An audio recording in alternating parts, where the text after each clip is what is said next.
Okay, it's Orange Man bad time again, and the mainstream media is really upset at Trump. Our European leaders are also livid at Trump, and the American media itself is livid at Trump.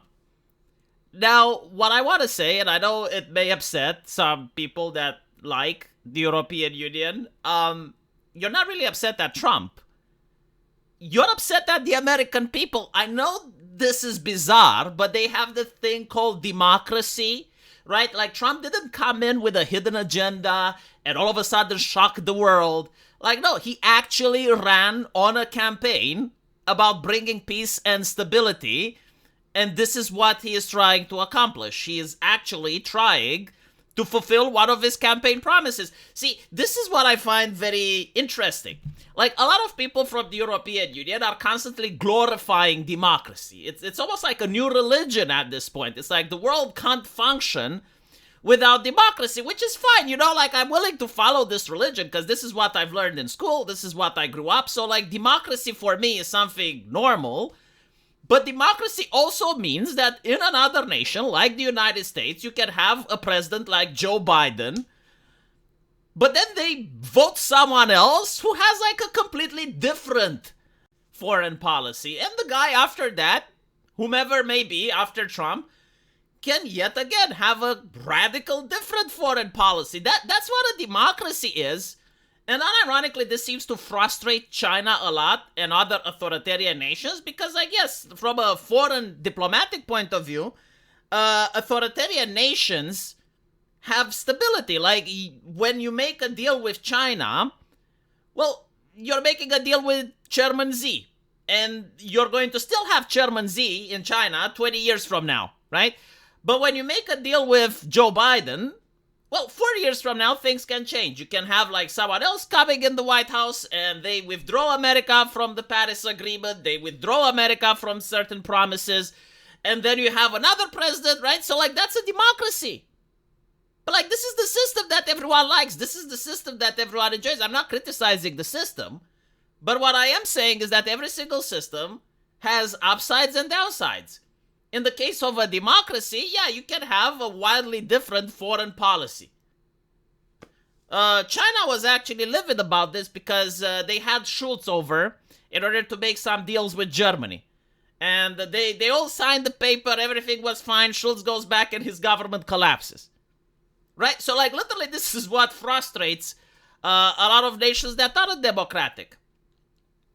But let's talk about this one. Why are they so upset at the United States? Well, they're very upset because this is for the first time in history. Like, I don't think that there has been a single other event that took place in Europe and no European power was represented. I don't think this happened in the Mongol invasion. I don't think this happened when the Ottoman invasion took place. I can't think of like any situation in European history where a major conflict took place and at least one European power wasn't invited at the table. And this is why the Europeans are fuming right now. They're basically saying, well, hold on a little bit. Like, why are you talking over us? Why aren't we invited at the table? And so the argument is something that the elites don't understand, but the common folks here seem to get it. Like, I talk to people on the street, I discussed with the average Joe, like, they get it very well. And they're not upset at Trump, they're upset at our elites. And I think, like, that is justifiable. Because if you don't pay your 5% for NATO membership, so you're not contributing, but you want a seat at the table, I mean, that's a fascinating take, right? Like, the arrogance. Isn't it hubris? Right? So, like, America forwards the overwhelming majority of the bill. They dry their own taxpayer for money in order to send weapons and ammunition and technology and know-how and all of that. Meanwhile, the European Union is taking gas pipes from Russia. They're struggling to figure out how they can get that cheap gas and bypass it around to launder it in such a way so that it's politically okay, so that it doesn't seem like it's coming from Russia, even though it is. And they're doing all of this. They're not paying their 5% to NATO, but they want a seat at the table. So the Americans tell them to fuck off, right? And what is the European Union going to do? Do we have an army to rival the United States? Because, like, if we had an army, we could just say, well, fuck. I mean, if you guys go, like, we're going to go in. It's fine. But we don't have an army. Okay, so we don't have an army. Do we have a strong economy? Do we have, like, a strong manufacturing system in order to put tariffs on the United States and tell the U.S., hey, if you guys cut us out from this very important political meeting, we're going to stop exporting shit to you. We're going to start tariffing you. No, we don't. Right? So we can't strong arm them economically. Okay. Maybe we can strong arm them politically. Like, are we paying for a lot of American NGOs? Do we have, like, a strong social media so we can tinker with the algorithm and force the American youth to receive European Union propaganda? No, we don't have that either. So, okay, we don't have, like, propaganda. We don't have, like, a culture, right? Like, we don't have a strong culture to make Americans like the European Union. We don't produce movies or cartoons or anything or video games that would get the American public addicted and be like, well, the European Union is awesome. We don't have that. We're not an economic powerhouse to be able to put tariffs on the United States. We don't have a military, but we do have demands. And we do have a lot of arrogance. And now there's a big boy in the White House that is telling us to fuck off. Now, in the international policy, the question is, like, you and what army, right? Like, that's pretty much the thing throughout the entire human history, from the beginning all the way up until now. When a country says something to another country, the answer is you and what army. And if the country has the army or the economy or strong allies, then it can do stuff. But when I'm looking at the European Union, I generally don't understand its external geopolitics whatsoever, right? So now we're talking shit about like, we don't have our own military. We don't have our own industry. We don't have our own economy. Because we destroyed it. Like, that's the thing. We weren't sabotaged. We didn't just go through a war. No, we're over-regulating stuff to the point where most of our entrepreneurs either go to America or China. Because, like, they can invent shit there. And they can have stuff there and not be taxed to oblivion. Meanwhile, we're coming up with stuff like GDPR to crush any type of social media that would come up in the European Union. We're making legislation on artificial intelligence to make sure that we're way behind China and the United States. We're passing so much legislation to fuck up our entire farming industry. We're passing legislation to fuck everything up. You know, like, we're embracing green technology when we can't produce shit. But we have, like, a lot of bureaucracy and we have a lot of arrogance, right? So, like, the people that need to be blamed for this failure, which, by the way, I do think Europe is going to enter the century of humiliation if it keeps it up, it's our leaders, our political leaders. You need to blame Ursula von der Leyen. You need to blame the people at Brussels. They get extremely well paid. They have absolutely no reason to be in the situation that we're in, where America can just tell us to fuck off and we can't do anything about it. Oh, you blame Trump. Yeah, but, like, Trump is not your guy. Like, he belongs to the American people, right? Like, he's an outside force. What do we have? Like, where are our statesmen? Who are the people that are capable of going and negotiating with Trump to change his mind? Where are our politicians? Where are they? Where are our representatives in this situation? When is the last time Brussels has actually been blamed for incompetence? Like, when was the last time that you can actually say, you know what? Outside of the European Union, everyone is bad. Like, China is bad, America is bad, Russia is bad. Everyone outside the EU is bad. We're the only good ones. Where are our competent people in order to face the bad people? Well, there aren't, right? And so, like, why would I blame Trump when I can see incompetence at home? I can't change the American vote. I can't go in America and vote for someone else. I'm not a citizen. But what I can do in the European Union is demand accountability. How did it get to this point? Why is it that the American vice president gets to shit talk us and he has a point? Like, literally, his entire speech was, I don't understand why America is supporting countries that don't value free speech. Like, if you guys want to receive help, militarily help from the United States, you should also embrace American values. I don't like the fact that you have this concept of harmful speech and you're censoring people. And then immediately the Germans went, yeah, we think that the speech from the Vice President of the United States is harmful and dangerous. It's like, are you fucking insane?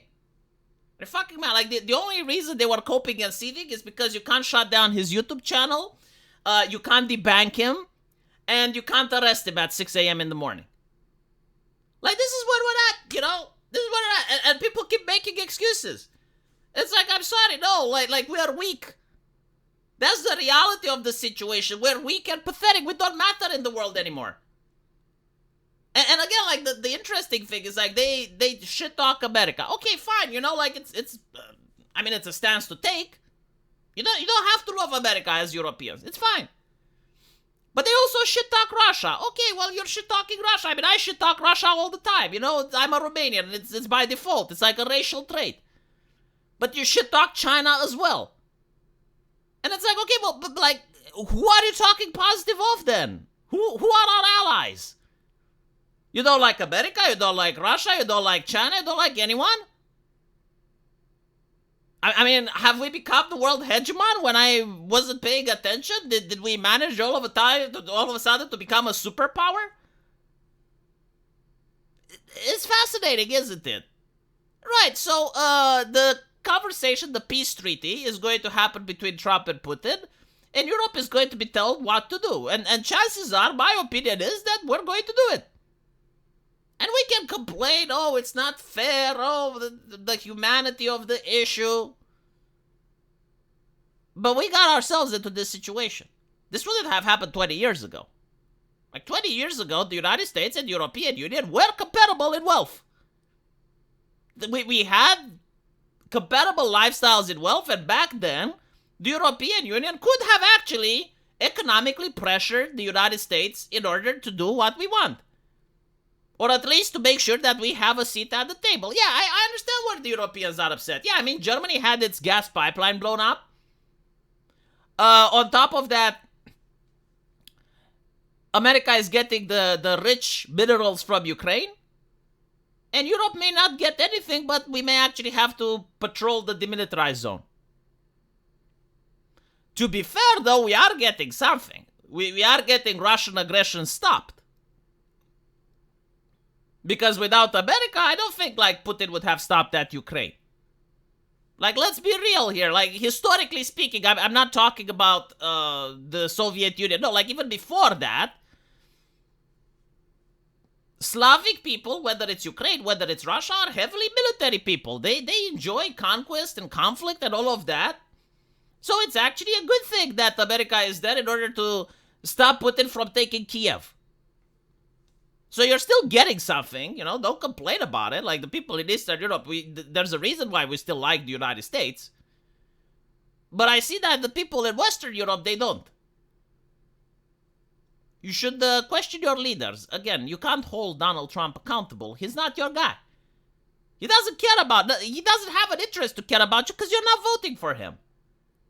But you should start holding into account people at European Union. Tell me, like, how is it acceptable? In what world is it acceptable that a person in the EU, I forgot his name, that guy with white hair, tells Elon Musk that he should get arrested for having an interview with Donald Trump? And now you're expecting what? You're expecting Donald Trump to kiss your ass? I will say something else before ending the video, and this is my take on it. The first time Donald Trump was in office, he was really nice. The only things that he did wrong was mean tweets. But other than that, he was really nice, and he was treated like an absolute scumbag by everyone. He was treated like a scumbag by the European Union. He was treated like a scumbag by the American press.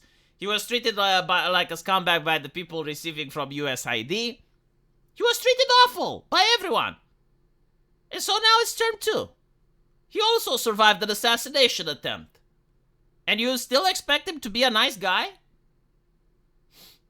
It's interesting expectations. Don't forget to check my pinned comment, and I'll see you guys on my live stream. Take care.